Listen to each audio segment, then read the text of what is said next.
டே 10 lunch box video என்னென்னு பார்க்கலாமா? வாங்க வீடியோக்குள்ளே போகலாம். மார்னிங் சாப்பிட்றதுக்கு தோசையும் கடலப்பருப்பு சட்னியும் வச்சு கொடுத்தேன். தம்பி அதான் கேட்டேன், அதனால் அதை வச்சாச்சு. லஞ்சுக்கு மாங்காய் சாப்பாடு தான் கொடுத்து விட்டேன். எப்பயும் போல் கடுகு கருவேப்பிலை போட்டு தாளித்து மிளகாயும் போட்டு வெங்காயம் போட்டு வணக்கிட்டு மாங்காயை நல்லா சீவி போடணும். சீவி போட்டால் தான் நல்லாயிருக்கும். மாங்காயும் நல்லா வணங்கினதுக்கப்புறம் அதில் சாப்பாடு போட்டு கிண்டிட வேண்டியதான். கிண்டி இப்போ லஞ்சு கொடுத்து விட்ருக்கேன். அதுதான் அவ்வளோதான். டிஃபனுக்கு சாப்பாடு போட்டாச்சு. இன்றைக்கி காய் எதுவும் செய்யலை. மிளகு தக்காளி கீரை வணக்கி தேங்காய் போட்டு தான் கொடுத்து விட்ருக்கேன். தம்பி எனக்கு ஸ்நாக்ஸுக்கு பிஸ்கட் தான் வேணும்னு கேட்கவும் சரி பிஸ்கட்டே போட்டுடலாம் அப்படின்ட்டு போட்டுவிட்டேன். நான் ஃப்ரூட் போடலான்னு நினச்சிட்டு இருந்தேன். பிஸ்கட் கேட்கவும் அப்புறம் அதே போட்டாச்சு. வாட்டர் பாட்டிலுக்கு தண்ணி ஊற்றியாச்சு. அடுத்து லஞ்ச் பேக்கில் எடுத்து வச்சிட வேண்டியதான்.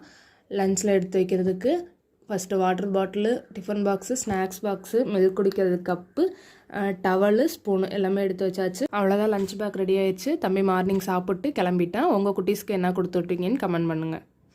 நம்ம வீடியோ பிடிச்சிருந்துச்சுன்னா லைக் பண்ணுங்கள், ஷேர் பண்ணுங்கள், கமெண்ட் பண்ணுங்கள். மறக்காமல் சப்ஸ்கிரைப் பண்ணி அந்த பெல் ஐக்கானை கிளிக் பண்ணி ஆளில் போட்டுக்கோங்க.